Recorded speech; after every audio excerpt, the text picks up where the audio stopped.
Hello प्यारे दोस्तों, कैसे हैं आप सब? आज हम लोग शुरू करने जा रहे हैं 8th ग्रेड अभ्यास पुस्तिका। दोस्तों, ये हमारा न्यू बुक है। न्यू बुक जो आपके विद्यालय में जारी किया गया है, विज्ञान।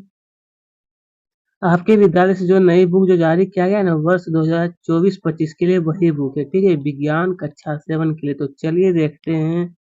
देखिए, ये हमारा 8th ग्रेड अभ्यास पुस्तिका विज्ञान, ये कक्षा 7 के लिए। और आगे देखते हैं इस बुक का। देखिए, ये जो हमारा है दोस्तों, बुक वर्ष 2024-25 के लिए जारी किया गया है, ठीक है? इसमें हम लोग देखेंगे अध्याय 1। ये देखिए आपका अध्याय का नाम जो दिया गया है, लगभग इसमें 11 या 13 अध्याय टोटल दिया गया है। इसमें से हम लोग देखेंगे अध्याय नंबर 1, पादपों में पोषण।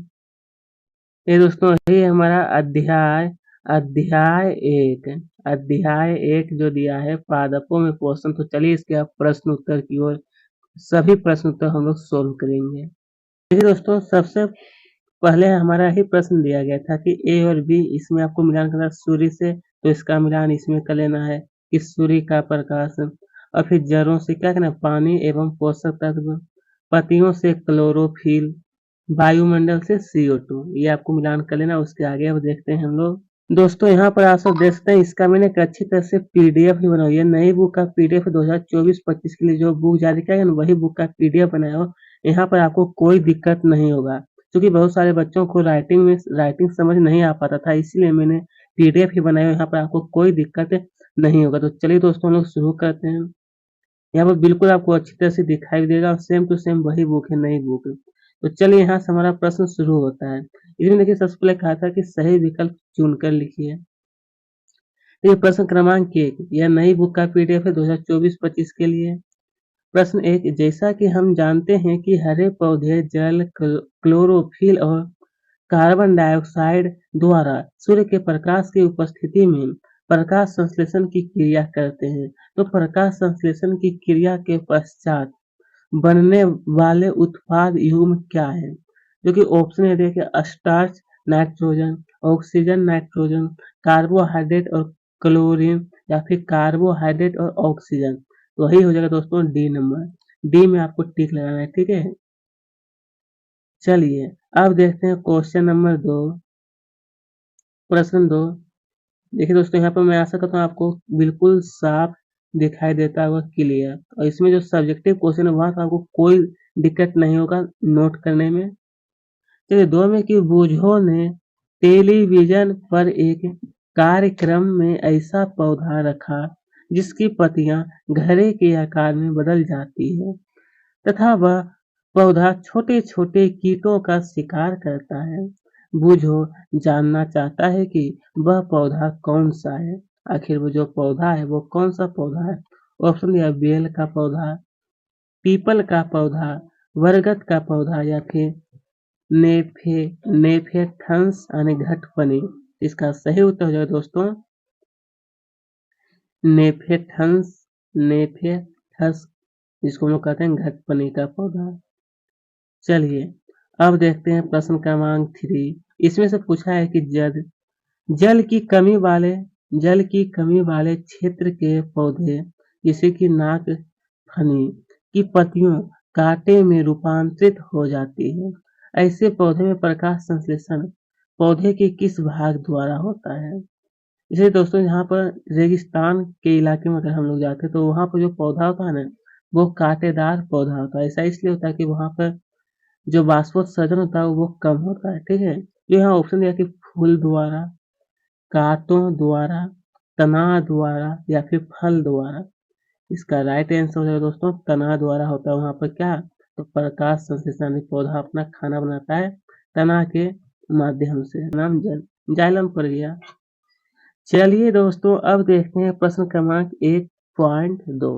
दिए गए शब्दों में से चुनकर रिक्त स्थानों की पूर्ति कीजिए। दोस्तों यहाँ पर कहा गया, ये देखिए कुछ हमारा शब्द है ये, और इससे आपको चुन करके कौन सा शब्द भराएगा, सही शब्द आपको भरना है चुन करके इससे। जैसा कि यहाँ पर देखिए जो इसका उत्तर है दोस्तों, मैं उसको हाईलाइट कर दिया हूँ ताकि आपको अच्छी तरह से दिखाई दे।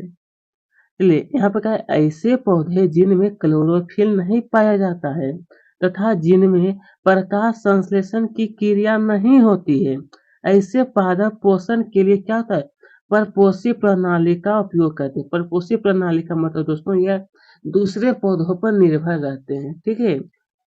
जैसे कि अमरवेल का जो पौधा था दोस्तों, वो दूसरे पौधे में लिपटा हुआ रहता है, वो खुद से भोजन अपना नहीं बना पाते हैं, तो उसको लोग कहते हैं परपोषी प्रणाली। अमरबेल पौधा होते हुए भी अन्य पौधों से अपना भोजन प्राप्त करती है। अमरबेल एक कैसी है दोस्तों, परजीवी पौधा है। कैसा है, परजीवी। वायुमंडल से मुख्यतः यहाँ पर आपको पत्तियां भरना है। क्या भरना है, पत्तियों द्वारा पादप CO2 प्राप्त करते हैं। पत्तियों द्वारा क्या प्राप्त करते हैं वायुमंडल से, CO2। चलिए नंबर 4 में कहा है कि सहजीवी अपना आवास एवं यहाँ क्या भराएगा, पोषक एक दूसरे के साथ बांटते हैं। यहाँ पर हो गया प्रपोषी प्रणाली, परजीवी, पत्तियां, पोषक, ये सब आपको भर लेना है।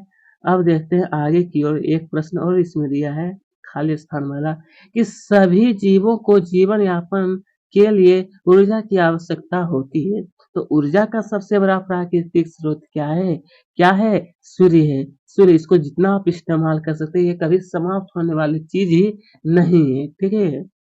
इसको हम लोग कहते हैं नवीकरणीय संसाधन भी कहा जाता है।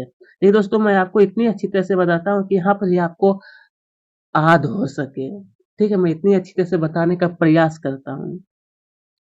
चलिए, इसीलिए मैं तो आपके लिए पीडीएफ बनाता हूँ। यहाँ पर आपको बच्चों को सबसे पहले क्लियर दिखाई देगा ना, तभी वो समझ पाएंगे अच्छी तरह से। इसीलिए मैं पीडीएफ बनाता हूँ।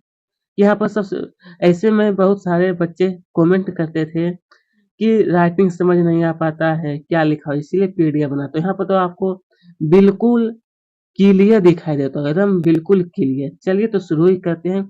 अति लघु उत्तरीय प्रश्न है, कहा है कि क्या हरे पौधे सूर्य के प्रकाश के बिना अपने भोजन का निर्माण कर सकते हैं, यदि नहीं तो क्यों। हरा पौधा जो है दोस्तों, वो सूर्य के उपस्थिति में ही अपना भोजन करते हैं। अगर सूर्य रात को वो अपना भोजन नहीं बना पाते हैं तो क्यों, तो लिखना है क्योंकि हरे पौधे सूर्य के प्रकाश की उपस्थिति में पत्तियों की सहायता से क्लोरोफिल का निर्माण करते हैं। किसका, तो क्लोरोफिल का निर्माण। चलिए अब प्रश्न क्रमांक 3, स्वयं संश्लेषित विधि से क्या अभिप्राय है। दोस्तों ये जो मैं दिया है स्वयं संश्लेषित विधि से आखिर क्या अभिप्राय, तो लिखना है हरे पादप प्रकाश संश्लेषण प्रक्रम द्वारा अपना खाद्य स्वयं संश्लेषित करते हैं, इसी को हम लोग कहते हैं स्वयं संश्लेषित विधि। हरे पौधे अपना खाना क्या करते हैं, स्वयं बनाते हैं, किसी पर वो निर्भर नहीं होते हैं। हम लोग पर क्या है, दूसरे पर निर्भर है, लेकिन हरे पौधे नहीं।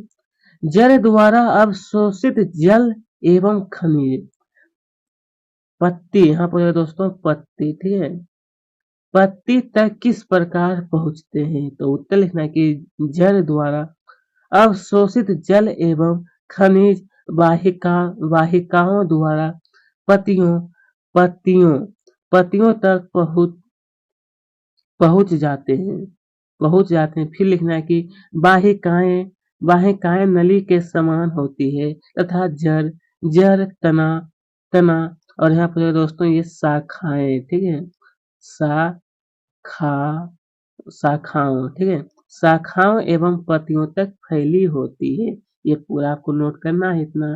अब देखते हैं हम सब देखेंगे दोस्तों प्रश्न क्रमांक 5, जो कि पूछा है कि बूझो, जान जाना जानना है आपको, जानना चाहती है कि मृत जीवी में प्राणियों के समान मुख्य नहीं होती, ना या हरे पादप के समान होते हैं, तो फिर अपने जीवन यापन हेतु पोषण कैसे प्राप्त करते हैं, पोषण जो कैसे प्राप्त करते, तो उत्तर लिखना है कि इस प्रकार की पोषण प्रणाली को जिसमें जीव किसी मृत एवं विघटित जैविक पदार्थ से पोषक तत्व प्राप्त करते हैं, मृत जीवी कहलाते। क्या कहलाते दोस्तों, मृत जीवी।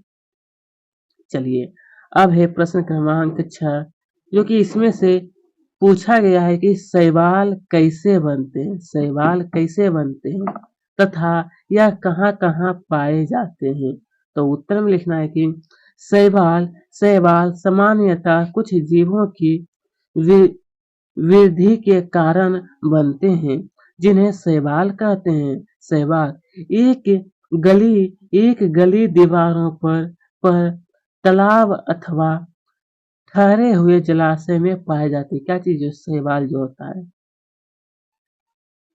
चलिए अब हम सब देखते हैं लघुत्तरीय प्रश्न कैसा दोस्तों, लघुत्तरीय जो कि प्रश्न क्रमांक 7 इसमें से पूछा गया है कि कुछ पौधे कार्बोहाइड्रेट के अलावा प्रोटीन एवं वसा जैसे अन्य खाद्य पदार्थों का भी संश्लेषण करते हैं। तो प्रोटीन संश्लेषण के लिए आवश्यक तत्व नाइट्रोजन पौधे की किस प्रकार प्राप्त करते हैं? पौधे जो दोस्तों इसे किस प्रकार प्राप्त करते हैं? तो प्यारे दोस्तों, इसका उत्तर में आपको लिखना है कि मिट्टी में कुछ विशेष जीवाणु होते हैं जो गैसीय नाइट्रोजन को उपयोगी यौगिक में परिवर्तित कर मृदा में निर्मुक्त करते हैं। यह विलय पदार्थ पादपों द्वारा जलों के साथ अवशोषित कर लिए जाते हैं। किसके द्वारा दोस्तों? तो पादपों द्वारा जलों के साथ अवशोषित कर लिए जाते हैं। प्रश्न क्रमांक 8 सजीवों द्वारा भोजन ग्रहण करने एवं इसके उपयोग करने की विधि पोषण कहलाती है। दोस्तों यहाँ पर कहा गया है ये जो सजीव द्वारा भोजन ग्रहण करने और इसका जो उपयोग करते हैं ग्रहण करके विधि को हम लोग पोषण कहलाते हैं। तो पोषण के आधार पर स्वपोषी एवं विषमपोषी को परिभाषित कर उदाहरण सहित आपको लिखना है। सबसे पहले परिभाषा लिखना, उसके बाद फिर उदाहरण के तौर पे समझाना भी होगा। तो चलिए आपको लिखना है सबसे पहले स्वपोषी ऐसे जीवधारी जो कार्बोहाइड्रेट प्रोटीन वसा आदि के लिए किसी अन्य स्रोत पर निर्भर नहीं होते, वह स्वपोषी कहलाते हैं। जिसे कि दोस्तों ये हो गया हमारा हरे पौधे। उसके बाद फिर दिया है कि विषमपोषी वे जीव जो अपना भोजन स्वयं निर्माण नहीं कर सकते विषमपोषी कहलाते हैं। क्या कहलाते हैं दोस्तों? विषमपोषी। ठीक है, उसके बाद फिर विषमपोषी कहलाते हैं, जिसे कि हो गया हमारा दोस्तों कवक। तो चलिए अब हम सब देखते हैं प्रश्न क्रमांक 9। इसमें से प्यारे दोस्तों पूछा गया है कि यदि यदि नाग फनी के पौधों को ज्यादा नमी या जलीय क्षेत्र में लगाया जाए तो क्या होगा? यदि नाग फनी पौधा जो होता है उसको हम ज्यादा नमी या फिर जहाँ पर जल का क्षेत्र होता है वहां पर लगाया जाएगा तो क्या होगा? तो उत्तर में लिखना है तापमान की अधिकता के कारण रेगिस्तान में होने वाले पौधे अपने पत्तियों को कांटे के रूप में बदल देते हैं, जिससे उन्हें होने वाले पानी की खपत कम हो जाता है। इसलिए दोस्तों कहा जाता है कि जो भी पौधे जिस अलग अलग क्षेत्र में होते हैं, मतलब बहुत सारे पौधे क्या होते हैं अलग अलग क्षेत्र में ही होते हैं। ठीक है, तो वही होता है कि रेगिस्तान वाले जो पौधे होते हैं वहां पर ना कांटेदार पौधे होते हैं, इसलिए कि वहां पर पानी की खपत ना हो, क्योंकि वहां पर पानी की कमी होती है इसीलिए। फिर परंतु यदि नागफनी के पौधे को ज्यादा नमी क्षेत्र में लगाया जाए तो इसमें पानी की खपत नहीं होगी, जिससे तना हरा एवं कांटेदार नहीं होगा। ठीक है, चलिए।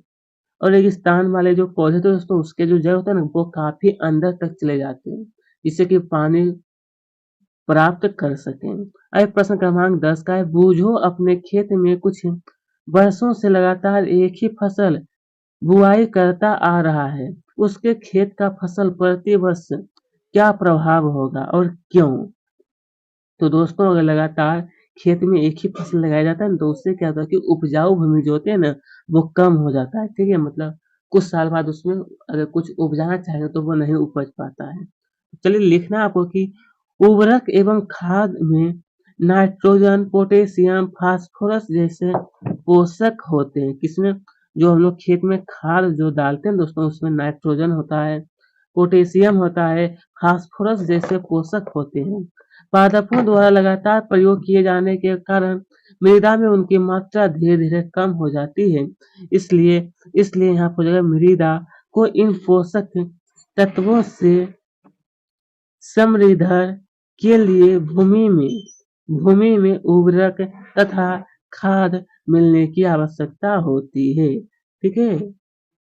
चलिए, इसलिए दोस्तों क्या था कि अभी जो किसान लोग खेती करते हैं उसमें क्या था कि खाद मिलाना आवश्यक होता है। चलिए, अब हम सब चूंकि हर साल खेती करना भी है, इसीलिए देखिए दोस्तों, प्रश्न क्रमांक 11 जो आपके बुक में जो दिया गया है ना, वहाँ पर मैं आपको थोड़ा बताना चाहता हूँ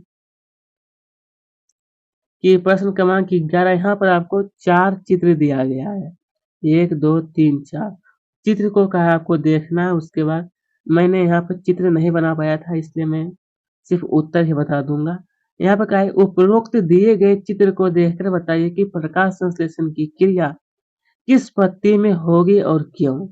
यहाँ पर आपको 4 चित्र दिया है, वहाँ पर आपको देख करके बताना है। तो चलिए दोस्तों, मैं आपको उत्तर ही बताता हूँ। आपको लिख लेना है आराम से उत्तर में कि हरी पत्ती में, क्योंकि पत्तियों में एक हरा वर्धक होता है जिसे जिसे क्लोरोफिल कहते हैं। क्लोरोफिल सूर्य के प्रकाश की ऊर्जा को ग्रहण करने में पत्ती की सहायता करता है। क्लोरोफिल सूर्य का प्रकाश कार्बन डाइऑक्साइड जल जल प्रकाश संश्लेषण के लिए आवश्यक होता है। यही इतना आपको नोट कर लेना है। तो चलिए दोस्तों, अब हम सब देखते हैं। ये देखिए, यहाँ पे लिखा हुआ है दीर्घ उत्तरीय प्रश्न है। दीर्घ उत्तरीय, जो कि इसमें से क्या है, प्रश्न क्रमांक 12, राइजोबियम जीवाणु से आप क्या समझते हैं? ये जो राइजोबियम जीवाणु है, इससे आप क्या समझते हैं? दोस्तों, मैं आपको बताता हूँ, राइजोबियम जीवाणु जो था वो नाइट्रोजन का निर्माण करते हैं। यदि राइजोबियम जीवाणु नष्ट हो जाए तो मृदा पर क्या प्रभाव पड़ेगा, वो बताना। तो उत्तर में लिखना है कि वायुमंडलीय नाइट्रोजन को विलय पदार्थ में परिवर्तित कर देते हैं। कौन? ये राइजोबियम जीवाणु है। ऐसे जीवाणु राइजोबियम कहलाते हैं। राइजोबियम जीवाणु नष्ट हो जाए तो मृदा में नाइट्रोजन की आपूर्ति नहीं हो पाएगी और नाइट्रोजन उर्वरक की आवश्यकता होगी। ठीक है? इसलिए जो प्रोटीन वाले जो पौधे होते हैं ना, उससे उसके जड़ में राइजोबियम जीवाणु पाए जाते हैं। चलिए दोस्तों, अब यहाँ पर देखिए प्रश्न क्रमांक 13। प्रश्न क्रमांक 13 का और यहाँ पर देखिए 3 चित्र दिया गया है। इसमें से कहा है कि उपरोक्त क्रियाकलाप के आधार पर बूझो, जानना चाहता है कि किस डिब्बे के ब्रेड में रुई जैसी संरचना ज्यादा एवं जल्दी दिखेगी और क्यों। तो उत्तर में लिखना है कि नमी युक्त ब्रेड खुले डिब्बे में रुई जैसी संरचना ज्यादा जल्दी दिखाई देगी। यह जीव कवक या फंजाई कहलाते हैं। इनकी पोषण प्रणाली विभिन्न प्रकार की होती है। मृदा, फिर आगे लिखना है दोस्तों, मृदा एवं सड़ने वाली वस्तुओं की सतह पर कुछ पाचक रसों का प्रस्ताव होता है तथा उसे साधारण वह विलय के रूप में परिवर्तित कर देते हैं। कवकों की वृद्धि के लिए वर्षा ऋतु सबसे अच्छी है।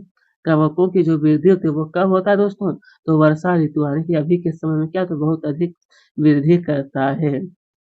चलिए, अब दिया है 13 का, यह वो है क्या, प्रकाश संश्लेषण की क्रिया न होने से मानव जीवन पर क्या प्रभाव पड़ेगा? व्याख्या करना है। व्याख्या का मतलब दोस्तों कि चर्चा करना है इसमें। तो उत्तर में लिखना है कि प्रकाश संश्लेषण न होने की स्थिति में खाद्य उपलब्ध नहीं होगा। खाद्य का मतलब दोस्तों खाने वाली जो वस्तु होता है ना, वो उपलब्ध नहीं हो पाएगा। सभी जीवों का अस्तित्व प्रत्यक्ष अथवा परोक्ष रूप से पादपों द्वारा निर्मित भोजन पर निर्भर करता है। इसके अतिरिक्त सभी जीवों के लिए परम आवश्यकता ऑक्सीजन भी प्रकाश संश्लेषण के दौरान निर्मित होती है। प्रकाश संश्लेषण की अनुपस्थिति में पृथ्वी पर जीवन कल्पना नहीं हो सकती है। कहाँ पर दोस्तों? तो पृथ्वी पर जीवन कल्पना नहीं हो सकती है। ठीक है, बस इतना आपको नोट करना है। अब देखिए प्रश्न क्रमांक 14, इसमें से पूछा गया है दोस्तों घटपनी पौधे का रंग हरा होता है। ये जो घटपनी पौधा होता है दोस्तों, उसका रंग कैसा होता है? हरा। तो क्या है? तथा तथा प्रकाश संश्लेषण भी करता है। फिर भी यह पोषण के लिए कीटों का भक्षण क्यों करता है? समझाइए। तो उत्तर है कि घटपनी पौधों को मृदा से वे सभी पोषक नहीं मिल पाते जिनकी उन्हें आवश्यकता है, इसलिए यह पोषण के लिए कीटों का भक्षण करता है। भक्षण का मतलब दोस्तों वो कीटों का शिकार करता है। चलिए, अब प्रश्न क्रमांक 14 इसका वो नंबर है। इसमें से पूछा है कि घटपनी पौधे में किस प्रकार कीटों का भक्षण करता है? विस्तार से समझाइए। तो उत्तर में लिखना है, उत्तर में आप सबको लिखना है कि घटपनी पौधे में पत्ते का शीर्ष भाग का ढक्कन बना होता है। घर के अंदर अनेक रोम होते हैं जो नीचे नीचे की ओर ढल के ढल के रहते हैं अर्थात अधोमुखी होते हैं। कैसे दोस्तों? तो अधोमुखी होते हैं। जब कोई कीट घर में प्रवेश करता है तो यह उसके रो यहाँ पर दोस्तों रोमो, थोड़ा सा मिस्टेक हो गया है, यहाँ पर आपको करना है रोमो, रोमों के बीच फंस जाता है। घड़े में उपस्थित पाचक रस द्वारा कीटों का पाचन हो जाता है। उससे जब वो कीटे उसमें फंस जाती है उसके बाद क्या होता है? उसमें पाचक रस द्वारा कीटों का पाचन हो जाता है। चलिए, अब प्रकाश संश्लेषण दर्शाने के लिए व्यवस्था का नामांकित चित्र बनाइए। तो दोस्तों, मैं आपके फायदा के लिए ही मैं बताना चाहता हूँ कि ये जो चित्र है ना, वो मैं बताता हूँ क्लास 7 का जो साइंस बुक आपके पास जो है, क्लास 7 साइंस का जो बुक है ना, उसमें से चैप्टर नंबर 1, जब चैप्टर नंबर 1 देखिएगा तो वहाँ पर दिया गया है प्रकाश संश्लेषण का चित्र, तो वहाँ से आप बना लीजिएगा। मैं आपके फायदे के लिए बता रहा हूँ, यहाँ वहाँ से आप अच्छी तरह से बना सकते हैं। तो ठीक है दोस्तों, तो चलिए हम आगे बढ़ते हैं। अब देखिए, प्रोजेक्ट कार्य 1, इसमें से पूछा है दोस्तों कि प्रश्न 1, विभिन्न आकार की न्यूनतम 5 पत्तियों एकत्रित कर कागज पर चिपकाइए। पत्ती का नाम तथा एक-एक उपयोग लिखिए। तो चलिए मैं इसका उत्तर बताता हूँ आपको। आपकी बुक में यही दिया गया है, पत्ती का चित्र, चित्र आपको बनाना, फिर पत्ती का नाम, इसका उपयोग। तो इसका उत्तर देखते हैं हम सब। दोस्तों, मैं आपके फायदा के लिए बता रहा हूँ, जो कि जिससे आपकी मदद हो सके। चित्र उतने बनाने की आवश्यकता नहीं है, सिर्फ आपको चित्र का नाम लिखना है कि नीम ये औषधि बनाने में होता है, तुलसी काढ़ा बनाने में होता है, पपीता जो कि इसको रोग प्रतिरोधक शक्ति बनाने में होता है, और आंवला का पेट पेट विकार दूर करने में। बस चित्र बनाने की उतनी आवश्यकता नहीं है, सिर्फ ठीक है, सिर्फ आपको ये लिख देना है उपयोग और नाम। तो चलिए आगे देखते हैं। देखिए दोस्तों, इसके आगे जब हम लोग बढ़ते हैं तो यहाँ पर दिया है प्रोजेक्ट कार्य 2, जिसमें से कहा गया था दोस्तों कि 5 पौधों का नाम लिखना है, और इसका यहाँ पर बीज का चित्र आपको कहा है बनाने के लिए, और यहाँ पर फल का चित्र आपको बनाना था, और यहाँ पर उसका नाम लिखना था। दोस्तों, चित्र उतनी आवश्यकता नहीं है, आप भी जानते हैं कि इतनी छोटी छोटी आकृति दिया गया, उसमें चित्र बनाना संभव ही नहीं है। तो सिर्फ आपको क्या करना है, अगर आपको कहीं मिलता है चित्र तो वहां से निकाल के आप चिपका सकते हैं। मैं आपको सिर्फ नाम बताता हूँ, आम का, पपीता, अनार, सेब और चीकू।